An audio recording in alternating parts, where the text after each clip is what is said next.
2, 1, 0.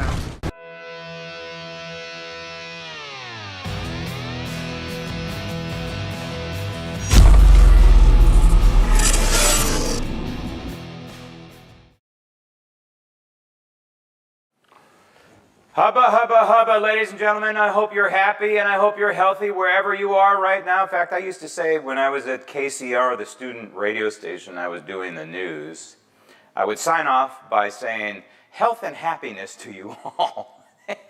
They used to make fun of me. But what else is there on this planet besides health and happiness? And if you have health and you have happiness, however you define happiness, hopefully it's a biblical definition, then I think you're doing pretty good. So, health and happiness to you all.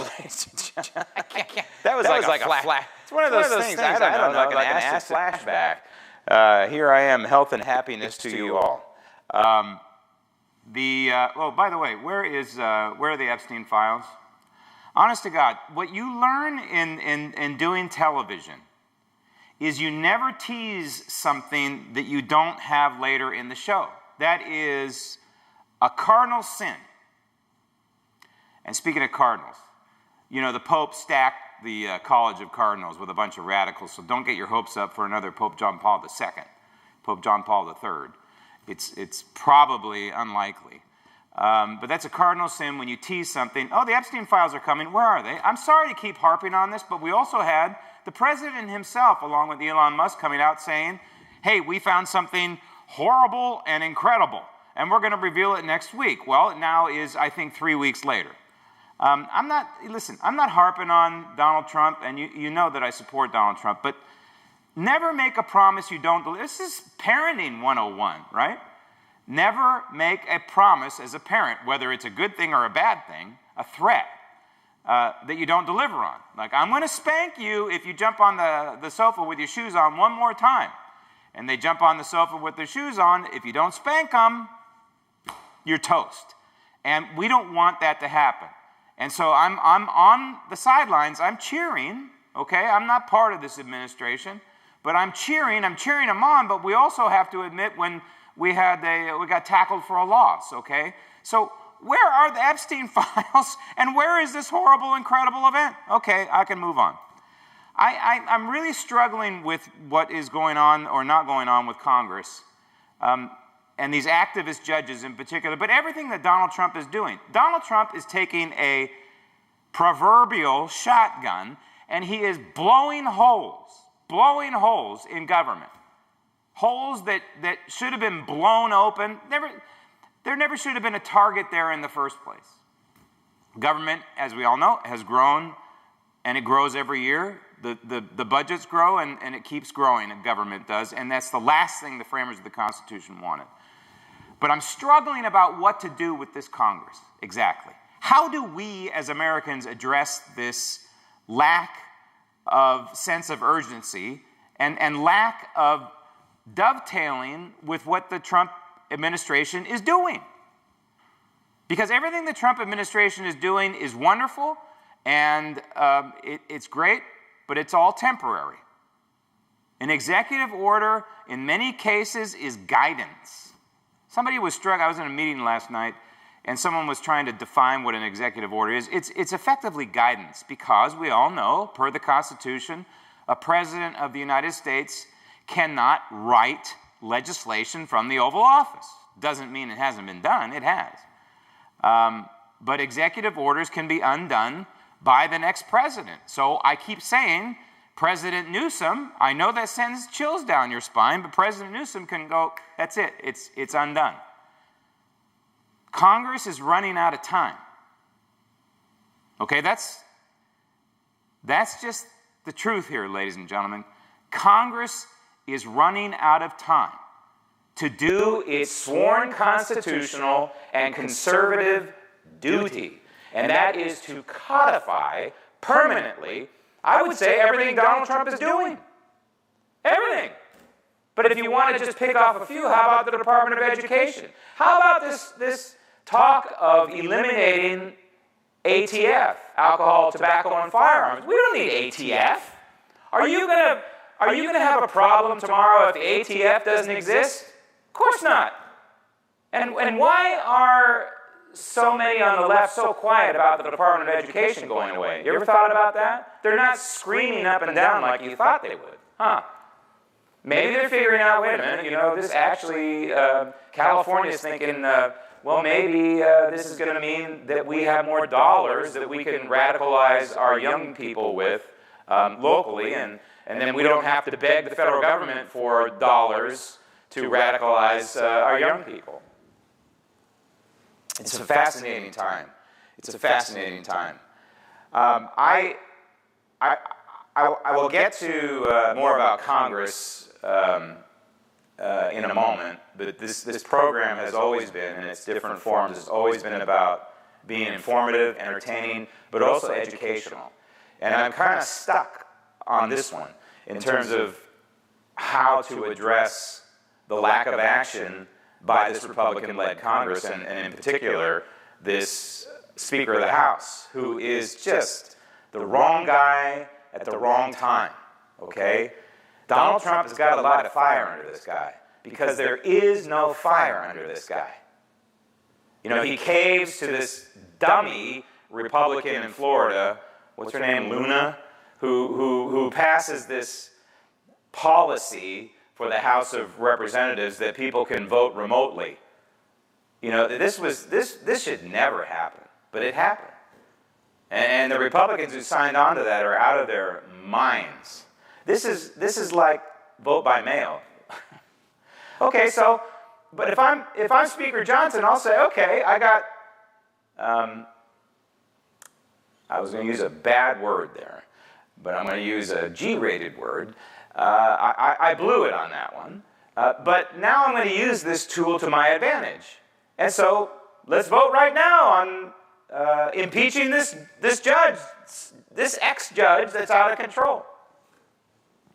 I am tired of opening up my news feed and seeing the latest Obama judge, the latest Biden judge, the latest Clinton judge, and sometimes the latest Bush judge negating the Article 2 powers of the United States Constitution, aka the President of the United States doing his sworn duty.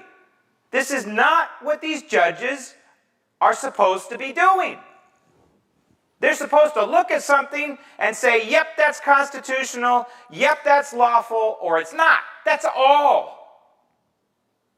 That's all they're supposed to be doing.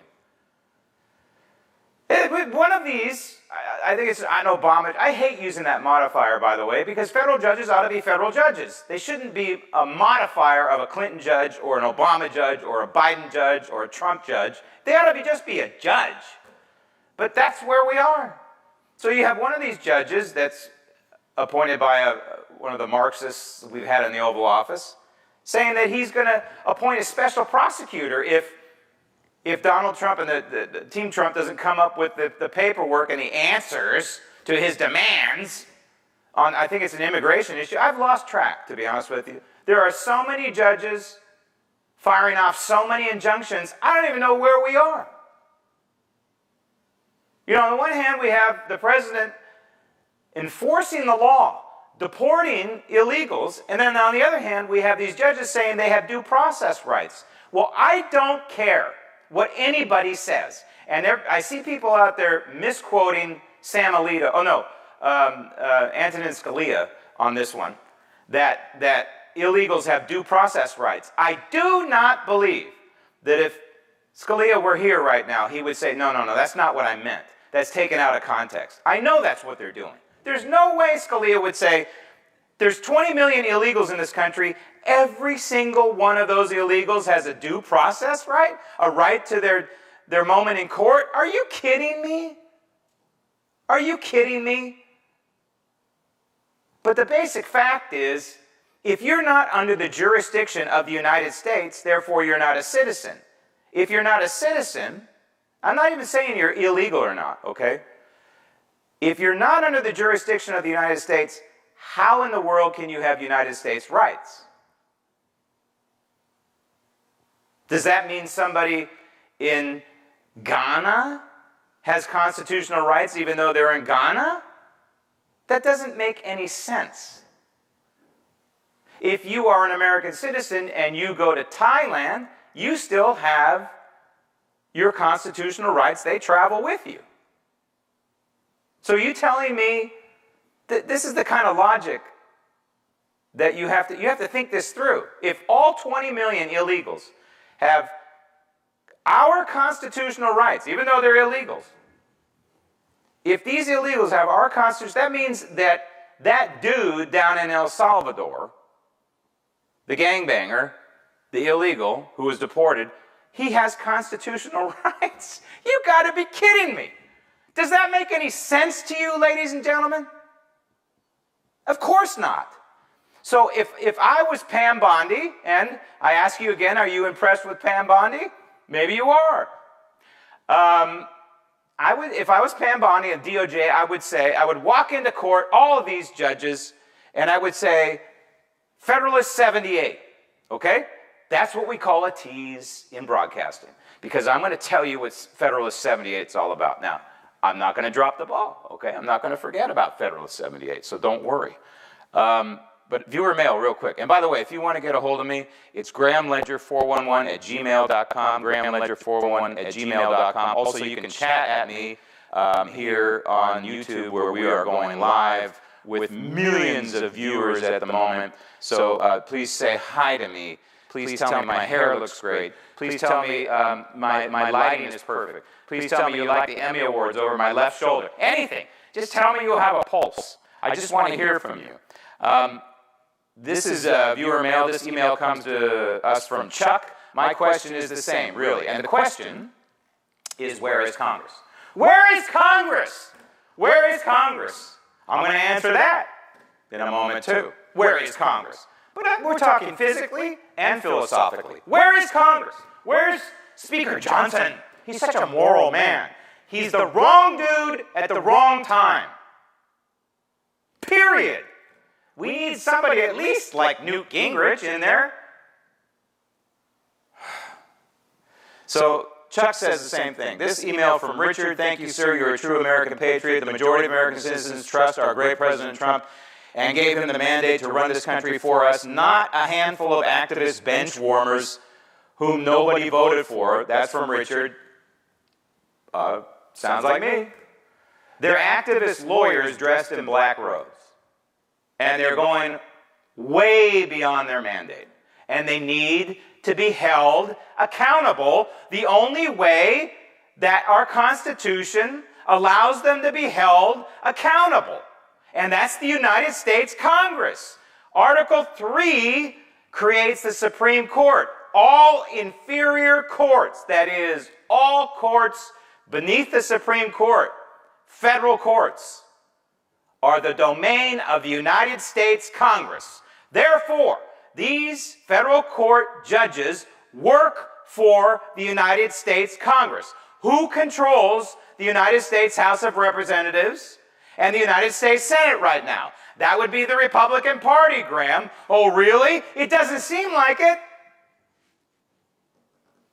This email comes to us from Cynthia. We need to fire a lot of government workers and judges. Yes, well, that is an accurate statement. It's happening on one end. We're firing government workers. But we need to fire some judges, and we need to set some examples. You like your cushy little judgeship? Well, then you better follow the mandate of Federalist 78. This email from Pamela. We all know judges are supposed to be under Congress control.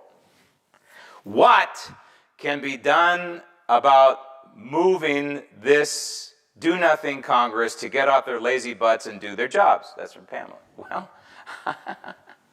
how about this? How about we start here? How about we read to them Federalist 78, written by Alexander Hamilton. And for those of you keeping score at home, and maybe you don't know, the Federalist Papers were written after the framers hammered out the United States Constitution, with no amendments at that time. The Bill of Rights hadn't even been hammered out yet. James Madison was still pushing for that, and eventually he'd get it. There were, I think 15 in the Bill of Rights, and they narrowed it down to 10, but that's after, Okay, so we're just talking the core United States Constitution, Article 1, 2, 3. Federalist 78, Alexander Hamilton and James Madison, and I think it was John Jay, if I remember right. Those were the three authors, but it was primarily Hamilton and Madison explaining to the American people in 1787 what the Constitution was all about. So Hamilton gets to Article 3 and the Article 3 branch, and they were, of all the branches, they were most worried about the Article 3 branch, the judges, because a rogue judge can be a big problem, can be a loose cannon. And that's where we are today, by the way. And they were not accountable to the people. Who were they accountable to? Congress, except the Supreme Court. So, Federalist 78, Hamilton. The judiciary can take no active resolution whatsoever. Are you listening there, Obama judge? Are you listening there, Biden judge? Are you listening there, Clinton judge? The judiciary can take no active resolution whatsoever to have neither force, which is capitalized, nor will, which is capitalized, but merely judgment. I'm going to repeat that. Merely judgment. And must ultimately depend upon the aid of the executive arm even for the efficacy of its judgments. Think about the irony of that. So Hamilton is saying that these judges have to rely on the Article 2 branch, the president, to have whatever their rulings are enforced. So it's the opposite that's happening now. The president, doing his job, is being hammered by the Article 3 branch, which doesn't exist in the Constitution, but is a creation of Congress, the federal court judges. So it's the opposite of what Hamilton prescribed here. Federal judges right now are taking exactly the opposite stance that Hamilton wrote about. He writes, the judiciary can take no active resolution whatsoever. These federal court judges are taking active resolutions. To have neither force nor will. They're applying force and they're applying their own will. But merely judgment. I don't even see any judgments going on here based on the Constitution and based on federal law. It's judgments based on their political philosophy. So we're upside down. We're inverted. We're a Delta plane landing in Canada, flown by female pilots, or at least one female pilot. The male pilot, I guess, was the first officer in that case. What happened on that one, by the way? Can we get some information on that one? I mean, I'm going to fly Delta pretty soon here. I'd just like to know what happened. So where's Congress? Well, I think it was Congressman Darrell Issa, who I've known for many years, who proffered the Judicial Relief Clarification Act. And among other things, it limits the federal court judges from issuing a blanket injunction that can affect the entire nation. In fact, it won't even affect, if this passes, please, it won't even, a judgment like an injunction wouldn't even affect the district they're in. It would affect that one case, which is what it should be. So, if these 20 million illegals each want to go in court and have their day in court, which they don't constitutionally deserve, then a judge would have to issue an individual injunction on every single one of these illegals, which is disgusting to me because they don't even deserve to be in our court system. Don't you understand? The law is clear. If you're here illegally, you need to be deported. There's nothing about your day in court. And even if there was something in some codicil somewhere where they can be adjudicated in immigration court, that's not a right. That would be an option. The other thing about this Judicial Relief Clarification Act is if you do want to issue a nationwide injunction, then you have to go through the class action route, which is a very high bar, which is why they don't want to do it.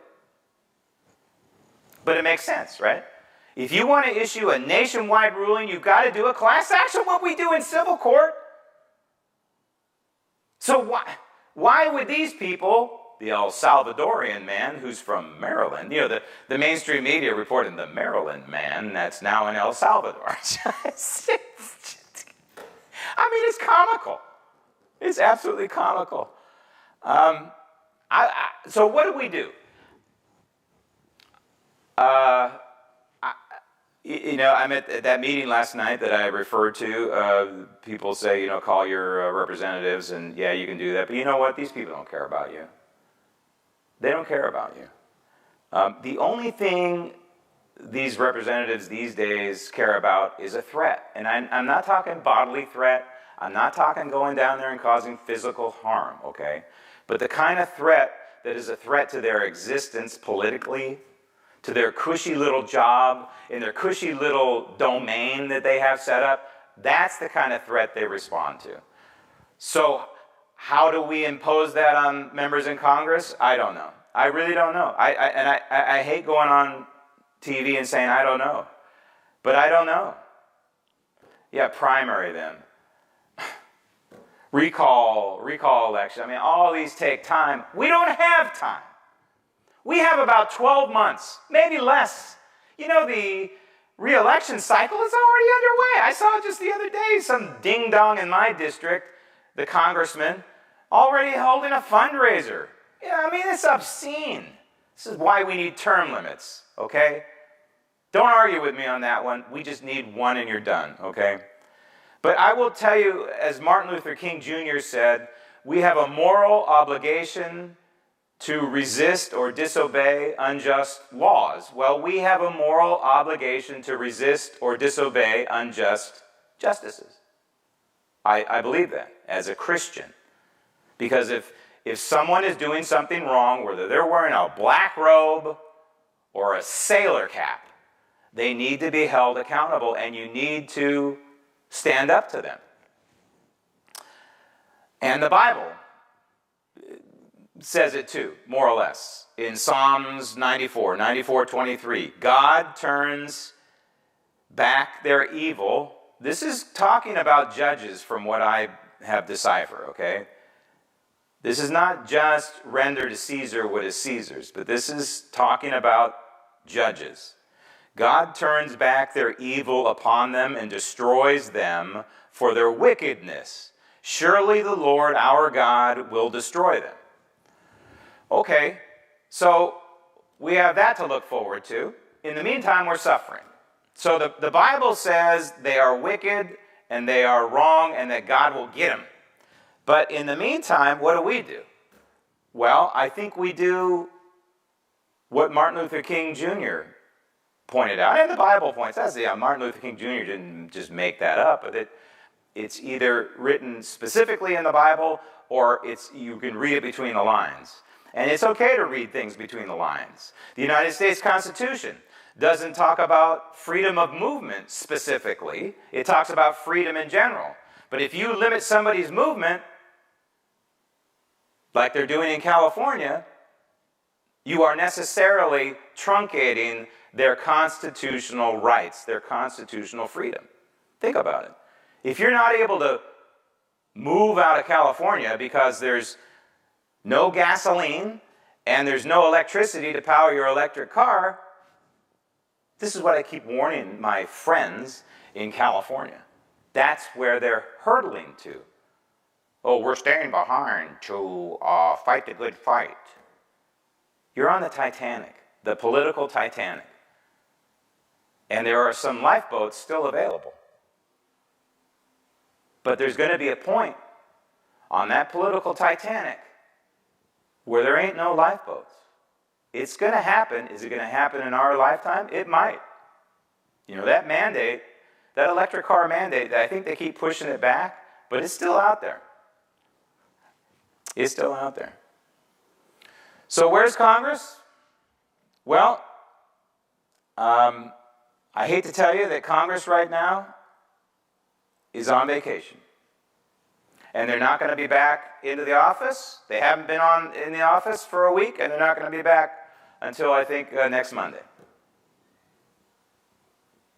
So Speaker Johnson thought it was so important what Donald Trump is doing, eliminating departments, DOJ, finding all kinds of malfeasance all over the place. Speaker Johnson thought it was so important with Donald Trump and such a once-in-a-lifetime event that Speaker Johnson said, let's go on vacation. And I think they went on vacation even early after this Paulina Luna did this stupid move that she did, forcing this issue where if you're at home, you can vote. I don't even know what the stipulation is. It could be you have to be pregnant. Of course, now these days, you know, a guy could say, I'm pregnant, I'm going to vote from home. I mean, this is insanity. So where's Congress? Congress is on vacation. And there is no sense of urgency. They're reading the same headlines I'm reading about these activist judges, and they're literally doing nothing. That's the state of our constitutional republic right now. I wish I could tell you different, but I think it's a Martin Luther King moment for the administration, for all of us, because these activist judges are doing evil. And remember what I always say, I'm Graham Ledger. And remember, evil can only prevail when good is silent.